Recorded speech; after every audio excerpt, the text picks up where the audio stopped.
Arg, good day, mates. I am Bill, the Asian Pirate, and today we're going to be taking a look at the trailer for Star Trek Lower Decks. CBS just released it, and I took some screenshots. And there's a couple of things that I noticed about the USS Cerritos, and we're going to go over it. So let's dive right in.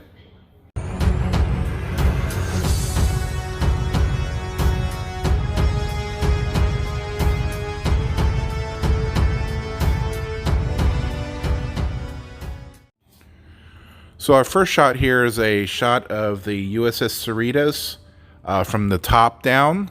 And this is a California-class starship, and their job is to go and provide support on second contact missions to new civilizations.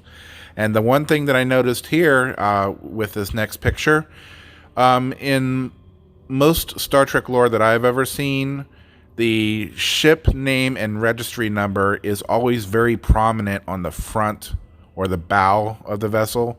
A lot of times you may see it in smaller print on the rear of the saucer as well, like they had it on the Enterprise D. And I just noticed that for some reason the animators decided not to put the ship name and registry number on the front of the vessel. And as you see in this picture of a model of the Enterprise E, the ship name and registry number are on the front of the saucer section.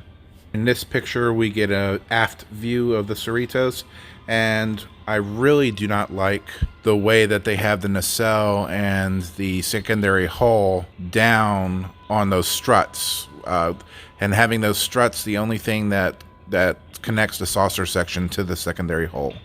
I just think that that is a lot of wasted space, and that's not something that any sane space program would ever have on a vessel. You would not have all that wasted space for no reason.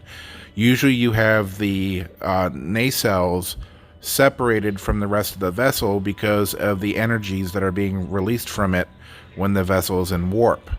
So to have the secondary hull completely separated from the saucer by those long struts, there's no logical sense as to why they would do that. I just think that it was a poor design choice by the animator. A couple of things I did like that I saw in this trailer was in this scene with a pad, you can see that they definitely went with the traditional LCARS icon, but they also went with the blue toned LCARS that we saw in moments during Star Trek Picard. So I'm guessing that's their way of kind of tying in this era of Star Trek to Star Trek Picard. And in this scene, we have a shot of one of our hero characters cleaning out waste out of the holodeck. And while I'm glad to see that they went with the traditional holodeck design, there is no reason why the holodecks would have any kind of a waste handling system. It is clear that the writers and animators did not understand how the holodecks work. In principle, the holodeck uses transporter technology to create objects within the holodeck by converting energy into matter. And then when that matter is no longer needed, it is recycled back into energy and reabsorbed by the ship. So there is no reason why they would have a waste disposal system on the holodeck. If they really wanted to give the crew members a dirty job, there's been plenty of instances in canon where they could have had the crew member purging manifolds or cleaning out plasma ducts or scrubbing down Jeffries tubes. There's plenty of dirty jobs within Starfleet already in canon, and they don't need to create new ones. In this next shot, we get a view of the Cerritos Bridge. And I like to see that, again, they stuck pretty much to canon. You have the con and ops position up front. You have 3 command chairs in the middle of the bridge. And it looks like you have a tactical station in the back, as well as engineering and operations consoles as well. This next scene, we have a view of the sick bay. And we have a human character lying on a bio bed. And one of our hero characters is holding his heart in her hands and pumping it for him. This bothers me for a couple of reasons. Number one, if anyone is opened up like that, they would be under a stasis field to prevent infection. Secondly, as far as I'm aware, anatomically, I don't think you can realistically take a human heart out of the chest cavity. Certainly not that far.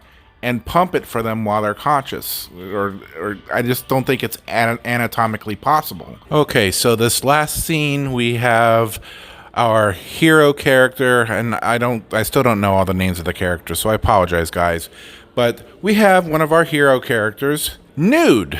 And this is probably the biggest thing that's burning me up right now is, number one, it's bad enough that what we got from Star Trek Discovery so far, and Picard from Alex Kurtzman's Star Trek, stuff that we would never have seen in previous iterations of Star Trek.